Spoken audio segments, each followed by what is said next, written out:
Enquanto os irmãos levam as salvas, ficaremos todos de pé e vamos contar as bênçãos que Deus nos tem dado, se é que nós somos capazes. Você é capaz de contar todas as bênçãos, de lembrar todas? Bom, vamos lembrar de algumas, pelo menos.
Nós vamos continuar cantando agora, afirmando que nós temos em Cristo a nossa força.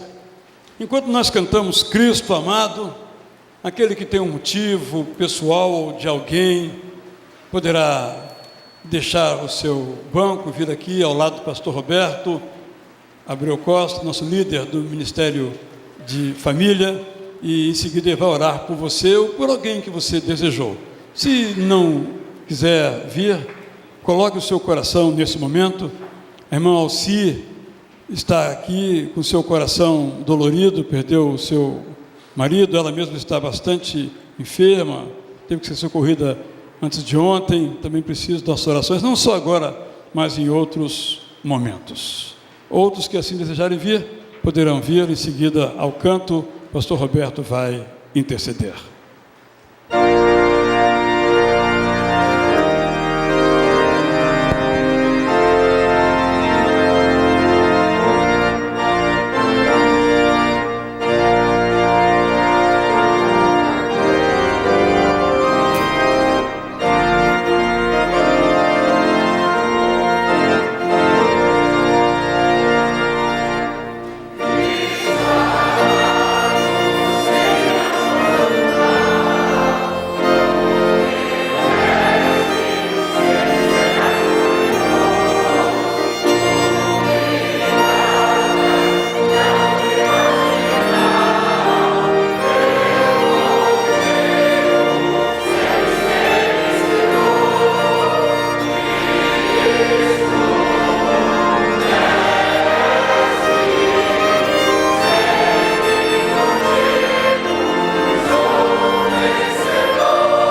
Deus eterno, Pai supremo, diante do Senhor, entregamos, Senhor, as nossas petições. A Ti, ó Pai, colocamos no Teu altar os nossos pedidos, entregamos também as nossas dores, os nossos sofrimentos, porque o Senhor é quem cuida de nós. Pai Todo-Poderoso, aqueles irmãos que se encontram enlutados, que o Teu Santo Espírito possa estar trazendo consolo ao coração de cada um deles. Aqueles, ó Deus, que se encontram enfermos, clamamos também ao Teu Santo Espírito para que esteja levando a Tua cura. Aqueles que se encontram, ó Pai, passando por momentos difíceis em seus trabalhos, que os Teus anjos possam estar acampados ao redor de cada um deles, dando solução a cada um desses problemas, para que o Teu nome, Pai, possa ser sempre glorificado. Pai Todo-Poderoso, receba, Pai, também a nossa gratidão, porque sabemos, ó Deus, que por qualquer problemas que venhamos a passar, confiamos em Ti, que está sempre ao nosso lado, fortalecendo-nos, ó Deus, a passarmos, ó Pai, por estas turbulências. Graças nós Te damos, clamamos ao Teu Santo Espírito, para que nos encha com a Tua alegria, com a Tua paz, com o Teu amor. Em nome de Jesus, nós entregamos, nós dedicamos, nós glorificamos o Teu nome, hoje e eternamente. Amém. Os irmãos, por favor, podem se assentar.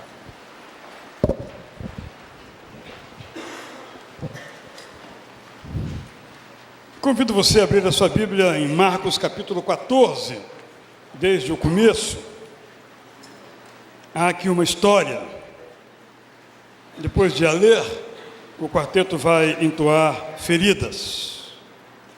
Essa história aparece também em Mateus 26, 6 a 13, igualzinha. E aparece de igual modo em João 12, 1 a 8, com algumas diferenças.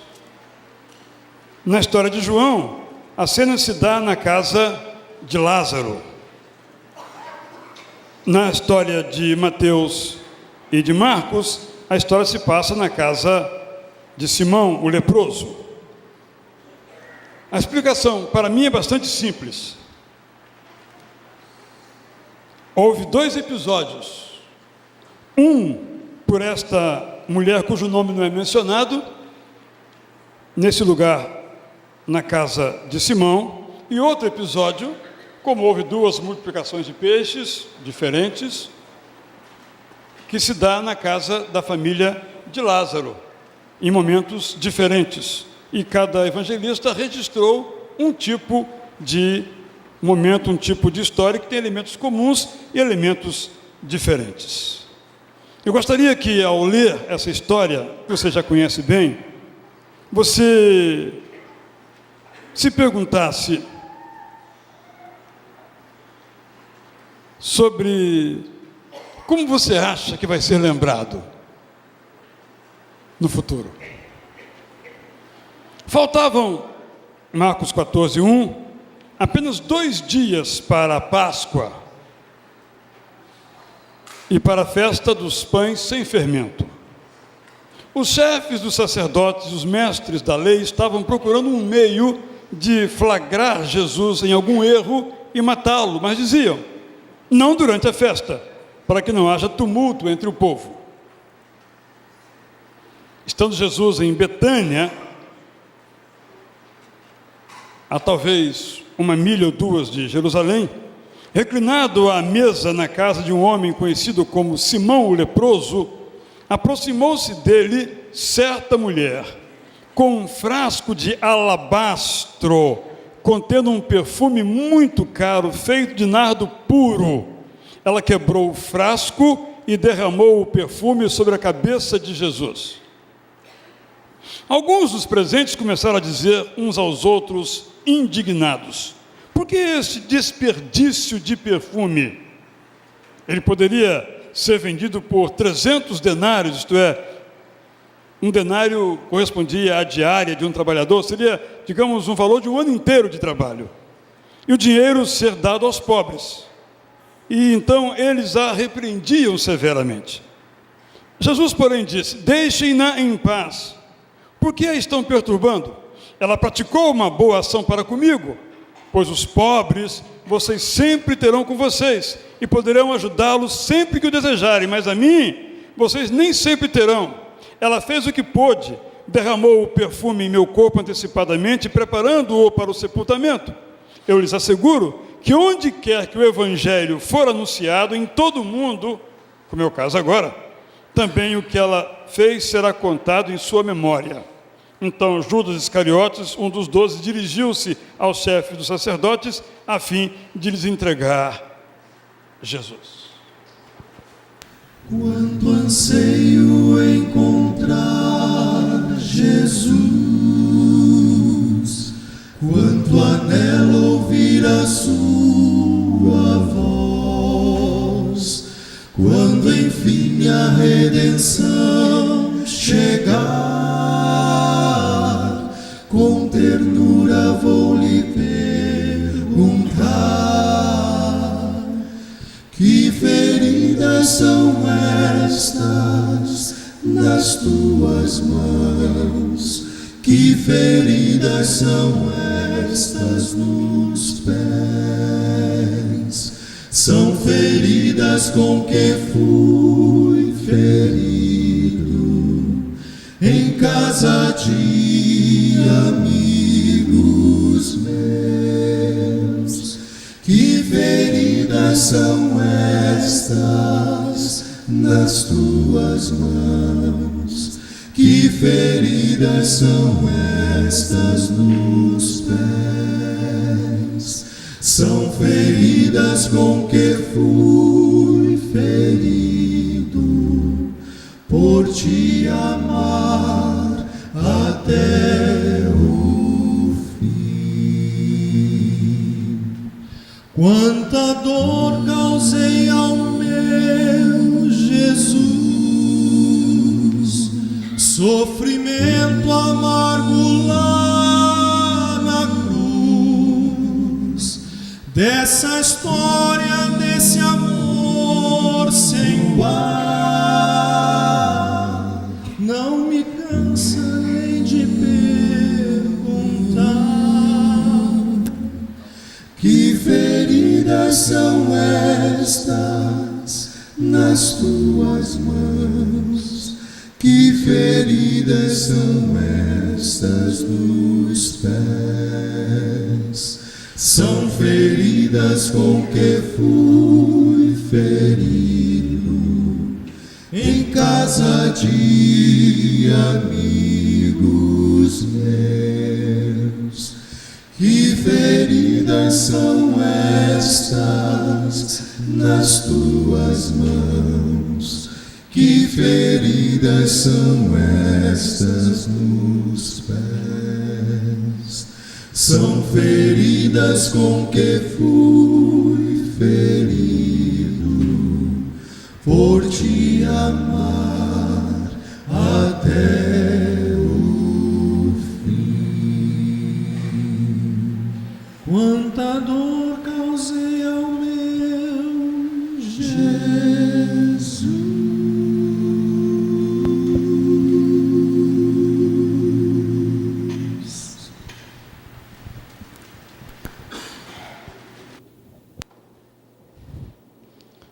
Penso que posso pregar durante 2 ou 3 horas, porque ninguém pode ir embora mesmo, porque a chuva está forte lá fora, não é verdade? Era uma quarta-feira.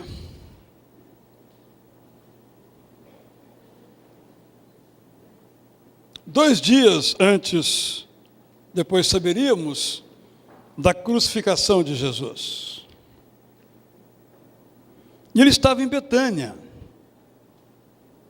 Ele estava jantando na casa de um homem desprezível, porque era naquela sociedade assim tratado por ser leproso. E no meio do jantar, aparece uma mulher cujo nome não sabemos, com um frasco de alabastro, contendo um perfume muito caro, contendo nardo. Pensam alguns que o alabastro é o conteúdo, mas alabastro é apenas o vaso. É uma pedra próxima do mármore que custa muito caro. Custa tão caro que quando um ricaço, na Idade Média, queria construir um palácio para mostrar a sua riqueza, ele construía de alabastro. Saladino construiu um assim no Cairo.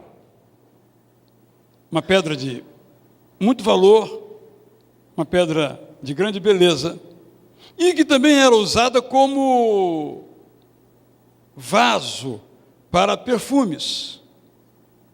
Era muito caro. Os irmãos viram uma referência. Custava o salário de um ano de uma pessoa.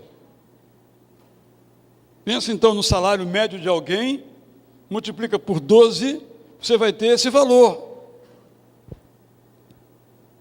Evidentemente, quando aquela mulher pegou esse vaso e o quebrou, porque era necessário quebrá-lo para que o perfume pudesse ser usado, isso causou muito escândalo. Como alguns hoje se escandalizam quando alguém dá o dízimo, pega esse dinheiro e dá para os pobres, por exemplo, como se eles fizessem, é claro. E alguns começaram a questionar, mas por que essa atitude tão perdulária, gastar tanto dinheiro com uma pessoa, quando poderia esse dinheiro ser tão útil em outros contextos, em outras situações? Jesus diz então uma frase que alguns têm interpretado muito mal. Os pobres vocês sempre têm com vocês. A mim não, eu estou partindo. Os pobres vocês podem então a qualquer momento fazer-lhes bem. A mim não. Na verdade, Jesus não estava dizendo, quando falou os pobres sempre vocês terão com vocês, não estava sacralizando a pobreza. De nós não adianta fazer nada pelos pobres, sempre vai ter pobre. Não é isso que ele diz. Ele parte de uma realidade que ele também não aceita. Tanto não aceita que ele veio para os pobres, em todos os sentidos da palavra, inclusive economicamente. Mas Jesus, na sua fala, está dizendo o seguinte: olha, vocês querem dar uma de preocupados com os pobres. Então por que vocês não vão lá e socorrem aos pobres?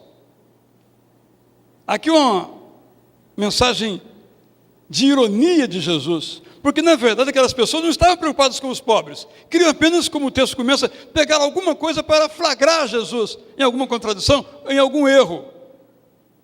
Quando ele respondeu daquele modo, logo vemos em seguida, Judas saiu em disparada, com o coração acelerado, para cumprir o que estava no seu coração, porque buscava um pretexto, e esse foi um, entre outros, do pretexto de Judas. Essa é a história. Daqui eu quero tirar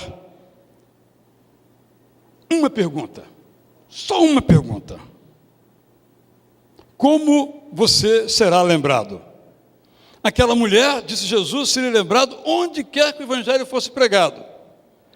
Seria lembrado como alguém que pegou um frasco de alto valor, um perfume de alta qualidade e o derramou para ungir a Jesus. E você, como será lembrado?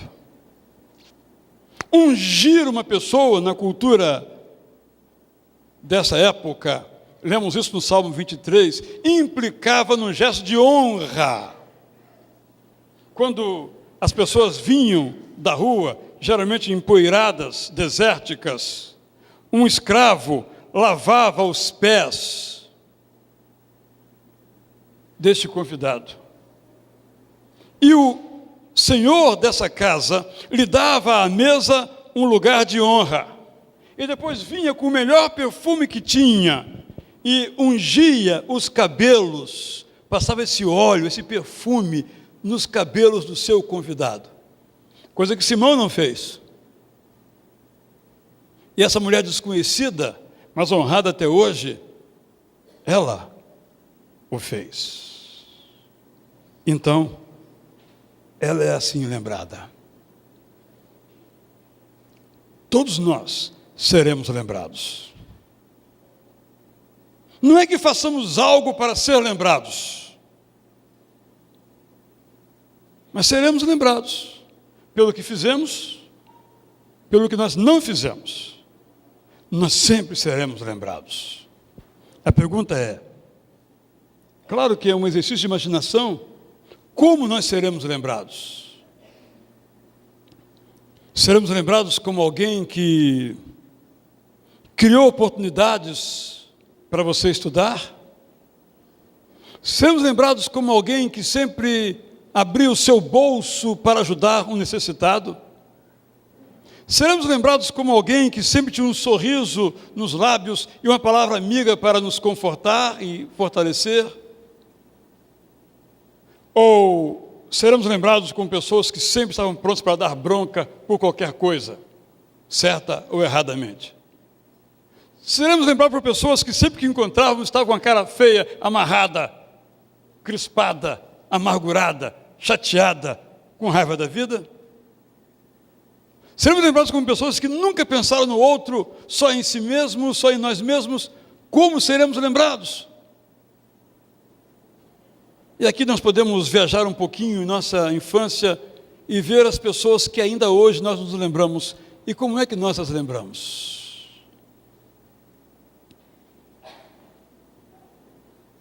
Como você vai ser lembrado?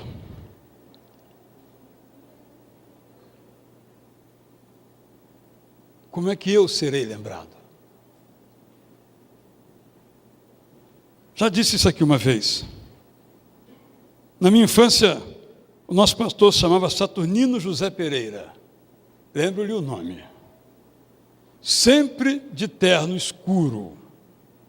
E pregando lá do alto do púlpito, assim, me parecia um negócio muito alto, sermões muito eloquentes, os quais eu não me lembro nenhum deles. Eu era criança. Mas lembro de uma história que ele contou, que eu já narrei aqui umas 4 vezes.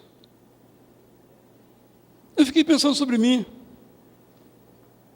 Como é que as crianças dessa igreja vão se lembrar de mim? Eu me lembro delas, de algumas do ventre da sua mãe, algumas que vieram aqui pela primeira vez, algumas já estão crescidinhas, já um pouco sem jeito de estar aqui com as menorzinhas. E elas vão se lembrar de mim como? É claro que não estou preocupado em como elas vão se lembrar de mim, mas elas vão se lembrar de mim. Como as pessoas vão se lembrar de você. Seu cônjuge, seu filho, seu colega de trabalho. Eu tive um colega. Como então você será lembrado? Por que essa mulher é lembrada? Quero sugerir então, primeiro, ela deixou uma memória grata, feliz a respeito dela, porque ela fez com a intensidade aquilo que ela fez. Ela não pegou um pouquinho de perfume, como aqueles nos shoppings, quando você passa, alguém pega e põe um toquinho assim, uma minúscula gota no seu braço para você comprar o produto. Ela colocou o frasco inteiro e não esperou nada de volta, porque fez por intensidade, fez por amor a Jesus. Não sabemos o que ela sabia sobre Jesus. Não sabemos se ela sabia que logo ele iria morrer. Pode ser. Mas ela fez com intensidade. Ela viveu aquele momento intensamente, se entregou completamente àquele momento, sem pensar nas consequências. Vou ficar sem o meu ganha-pão, sem minha garantia do futuro, sem isso que eu posso um dia vender e ficar meses sem trabalhar, caso eu fique desempregado, desempregada. Não, estava diante de Jesus e fez o melhor que ela podia fazer.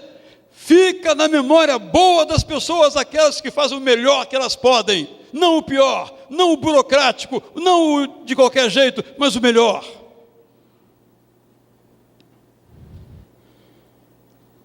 Penso mais ainda que ela fez com intensidade, mas fez com amor. Fez aquilo por amor a Jesus. Hoje no Brasil vivemos um momento muito paradoxal. Na Tijuca, há caminhões de som oferecendo emprego. Pagam mal, é verdade, mas emprego tem. E o paradoxo é que, ao mesmo tempo, nunca nós fomos tão mal atendidos nos lugares onde vamos. Como se as pessoas tivessem raiva de trabalhar ou de atender a gente. Por isso é tão bom quando você encontra alguém que lhe trata bem. Um dia desses eu fui tirar sangue. Uma tarefa rotineira, banal, sem grandes preocupações. Não sei, espera. Você demora 3 horas no laboratório. Qualquer hora que você vá, plano de saúde ou sem plano de saúde, é 3, 4 horas para ser atendido. Isso é um outro departamento. Eu esperei, quando chegou a minha vez, uma moça chamada Andréia, já uma senhora casada, talvez uns 30 anos, me atendeu. Quando ela terminou, eu pensei assim, quando eu voltar aqui, eu vou levar um presente para ela. Porque me tratou tão bem. Houve uma empatia tão boa, ela ganha mal, muito mal. Ela faz concurso para ver se melhora de emprego, tem alguma outra oportunidade. É mal remunerada, injustamente remunerada. Mas ela não levou isso em conta ao me atender e tirar o meu sangue para o exame. Ou seja, ela faz aquilo com amor. Então se dedica àquilo que faz. Então, eu me lembro dela. E me lembro com alegria. E pretendo até, embora ela não fizesse para tal, levar-lhe um presentinho como minha gratidão pelo gesto dela. Quando nós fazemos por amor, nós ficamos na história das pessoas. Não é que devamos fazer para ficar na história das pessoas, mas nós ficamos. Já que ficamos, por que não ficar com a memória boa? Atender bem ao telefone quando nos ligam. Eu fui a um restaurante ontem e quando eu acabei de comer, eu tive que pedir para esquentar o prato, uma série de coisas do atendimento ruim. E quando eu acabei de comer, estava parado pensando na vida, o cara me traz a conta que eu não pedi. Eu sei que eu teria que pagar, mas não pedi a conta. Não tirou os pratos. Não me ofereceu um cafezinho, nem uma sobremesa. Ainda bem. Ou seja, a impressão que ele me passou é o seguinte: já fiquei livre desse cliente, será que vai vir mais algum? Ficou na minha memória também, mas ficou com a memória pessimamente na minha memória. Porque não faz com amor. Terceiro, fica bem na nossa memória aqueles que fazem as coisas com um sentido de missão. Não faz por fazer. Faz porque entende que é a missão de Deus. Faz porque entende que tudo aquilo que faz primeiramente para Deus, depois para os homens. Esses ficam na memória.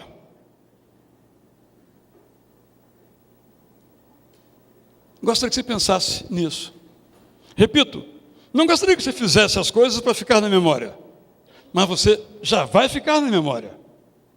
Com sorriso ou com amargura. Abraçando ou desprezando os outros. Você vai ficar na memória. Qual vai ser a memória a seu respeito? Faça aquilo que vem às suas mãos com o sentido de missão. Deus me deu essa tarefa para fazer, seja qual for, faça. Faça com amor, com dedicação.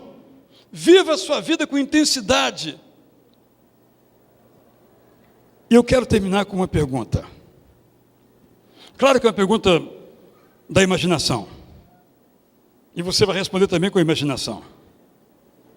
Se você estivesse na casa de Simão o leproso, Vitor, e tivesse na sua mão um vaso de alabastro, vamos imaginar que seja esse vaso aqui, não é? Cheio de nardo, você chegou naquela casa, nem sequer foi convidada, entrou de penetra, está ali com o seu vaso, e de repente você se encontra diante de Jesus. Você seguraria? Esse aqui é meu? Ou você o quebraria para ungir a Jesus? É uma pergunta que eu sei que é meramente retórica, meramente nossa imaginação, não tem na verdade como ser respondida de modo efetivo, objetivo, mas ela nos reporta a como nós consideramos a Jesus na nossa vida.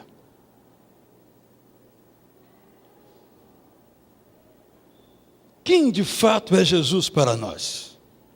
Aquele que nós cantamos belos hinos a respeito, ou aquele por quem de fato nós quebraríamos o nosso vaso de alabastro cheio de nardo?